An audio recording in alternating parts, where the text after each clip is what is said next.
سلام سلام، نتمنى من الله تكونوا كلكم على خير وبخير في صحة جيدة يا ربي، ويلقاكم هذا الفيديو ناشطين وفرحانين. مرحبا بكم في القناة ديالي. اليوم غادي نحضر معكم الرايب او الياغورت، كيجي اكثر من رائع، كيجي عاقد كما كتشوفوا، كيجي غزال خطير خطير الصراحة.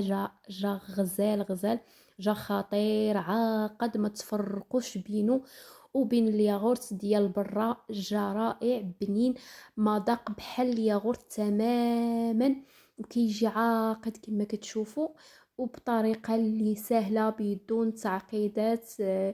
ساهل ماهل، بلا قوة المراحل. غير تفرجوا في الفيديو، الطريقه راها سهله كما قلت لكم، بلا طنجرة الضغط، وكيوجد دغيا. عندي هنا واحد الكاسرولة، وعندي يطرو ديال الحليب. بالنسبه للحليب استعملوا هذا اللي كتكون مده الصلاحيه ديالو كتكون قصيره، كيكون عنده 3 ايام 4 ايام. هاد الحليب، هاد النوعيه ديال الحليب هذا باش ينجح معكم الرايب، ضروري هاد النوعيه ديال الحليب. جبت كاسرونه كما قلت لكم، وغادي نديروا الحليب ديالنا فوق البوطه يفيض. غنديروه فوق البوطه حتى كيفيض. درت الكاسرونه ديالي فوق البوطه، وغادي نرجع نحضر الياغورت. عندي هنا هذا الياغورت هذا، عندي هنا دانون اصيل. من الاحسن تستعملوا هذه النوعيه هذه، دانون اصيل بمذاق البنان او بمذاق الفانيل اللي بغيتو، ولكن البنان كيجي احسن الصراحه. استعملوا هذه النوعيه هذه، ضروري هذه النوعيه هذه. الا ما درتوش هذه راه ما غاديش ينجح معكم. انا جربته بالياغورت اخر، الصراحه ما جانيش نفس النتيجه وما جاش عاقد مزيان. درت هنا الياغورت وضفت هنا السكر. بالنسبه للسكر حسب الذوق، غتضيفوا معلقه، 2 معالق حتى 3 المعالق. 3 المعالق راه كيجي حلو. من الاحسن ديروا غير 2 معالق. درت واحد الكيس ديال الفاني وصافي. غادي نخلط مزيان حتى كيذوب لنا ديك السكر سنيده.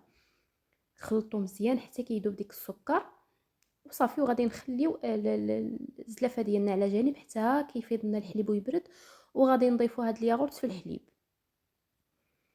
الحليب ديالنا من بعد ما فاض حتى كيفيض وصافي كنطفيو عليه البوطه وكنخليوه يبرد. صافي هنايا الحليب ديالنا من بعد ما خليناه حتى انخفضت درجه الحراره ديالو، ما بقاش سخون بزاف، حتى نديرو فيه الصباع ديالنا. والصباع ديالنا نخليوه واحد 10 ثواني وما كنحسوش، ما كيحرقناش الحليب.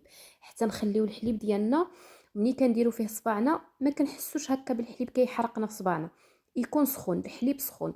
صافي كنضيفو فيه ديك الياغورت مع السكر وكنخلطو مزيان مزيان، وكنديروه في الكويسات ديالنا. كما قلت لكم الحليب ما تخليوهش حامي، ما تقدروش تحشيو فيه صباعكم، وما تخليوش حتى يدفى، يلاه دافي، الحليب يكون سخون. صافي كنفرغوه في الكويسات اللي بغيتو ديروه في كويسات كبار. انا درتهم في هاد الكويسات هادو. عمرت 7 ديال الكويسات ديال الرايب.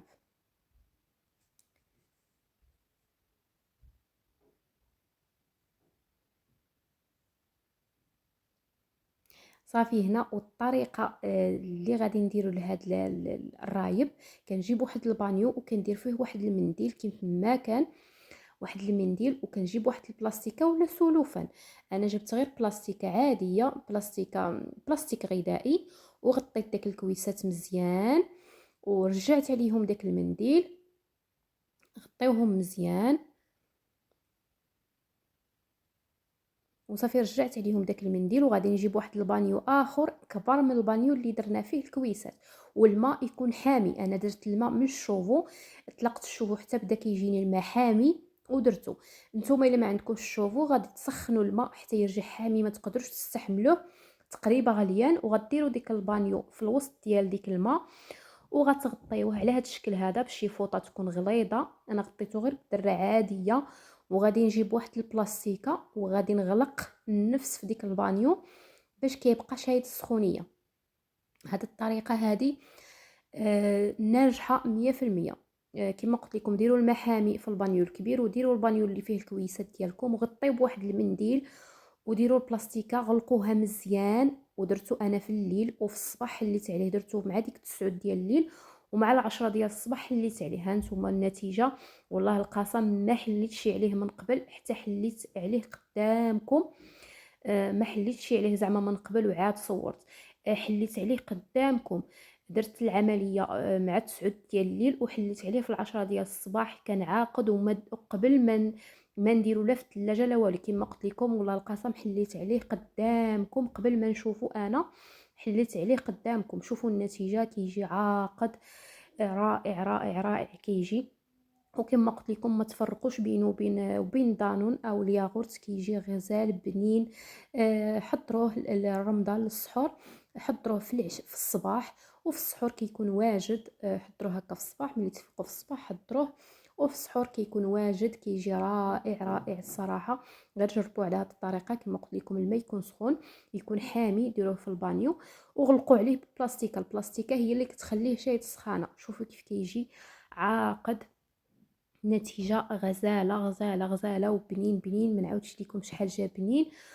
ونتمنى الفيديو ديال اليوم يكون عجبكم ونكون خفيفة ظريفة على قلوبكم، وكنقول لكم السلام عليكم.